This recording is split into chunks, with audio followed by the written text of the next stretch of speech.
you. So, the day that you graduate from medical school, you get to call yourself a doctor. But Schwapna knows, and I know, and anybody else who's a doctor knows, that the journey to really becoming a doctor is a long one after that.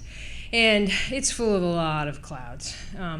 Hard lessons, long days, sleepless nights before you really get to be a doctor. My second year of training, I have to say that no cloud loomed larger in my life than my outpatient clinic. I had entered medicine like most doctors with a fire that I was going to make people well, and that had been drowned in a deluge of people that needed desperately to stop smoking, start exercising, lose weight, and fix the relationships in their lives. But they thought that I had a pill.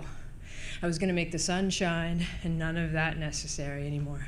I can't imagine it was that way for everybody, but God clearly did not want me to be an internal medicine doctor only. So in the second year of my training, we had one morning a week of clinic, the rest of our time being devoted to the hospitalized. And I had just sit down, a treat, had a celebratory donut, a big treat, because my first clinic patient had not shown up. Woo! I get an extra hour in my day. Beep, beep, beep, beep. Beeper goes off. There's another patient down in clinic. You have to come back. You have to come see this patient. So I go down to clinic, and Mr. Wilson flies into my office in a wheelchair, his corpulent belly partly obscured by a vomit basin. He's got a medicine list as long as my arm. He looks up at me through his glasses that I think he got in basic training. I was in the Air Force then. And with his husky smoker's voice said, "I'm sick." No kidding, right? You really didn't need to tell me that. So I take a few little stabs at seeing if I could help him. My fire's low, clouds are thick. I say, you know what, you are too sick for a clinic visit. I get an orderly to take him to the emergency room. I'm not proud of that, but I'm relieved. I think the storm has passed. 3 hours later, beep, beep, beep, beep, emergency room. We've made him much better. You have to see him tomorrow. Oh, jeez.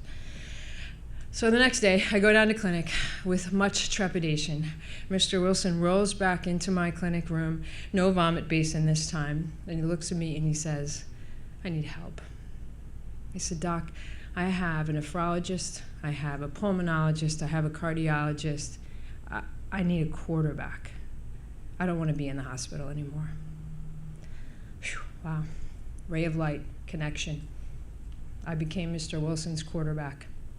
I learned about his medicines. I really, really learned about his medicines. And more importantly, I learned how to teach his wife about his medicines because she was a big part of our team.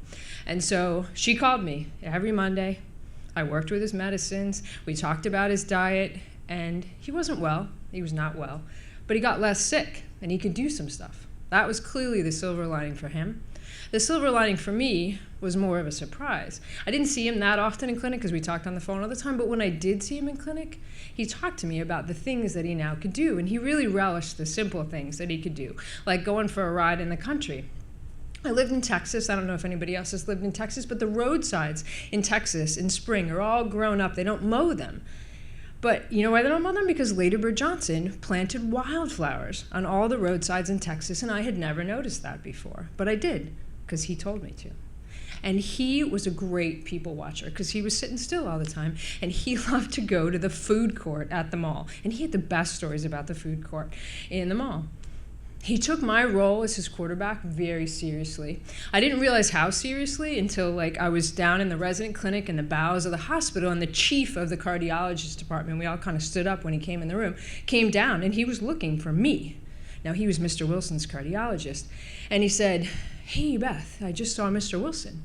I think we're going to have to change his defibrillator battery." I'm like, "Oh, wow, I didn't know you had to do that." He goes, "You don't have to do that very often." And I'm like, "What are you doing here, right?"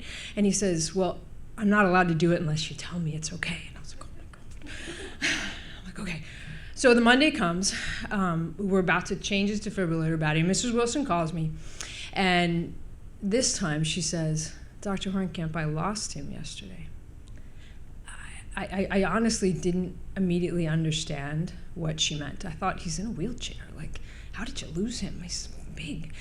And I actually had this picture in my mind of him in a food court, in a wheelchair. Lights are dimming, and he's looking around where is I? And then, of course, I understood. He'd been at his kitchen table. His heart finally failed in a way that even a good defibrillator battery could not have turned around. And then she did the most extraordinary thing. She said, thank you. He was dead. And she said, thank you. Because you see, I was his doctor. And that silver lining doesn't capture it.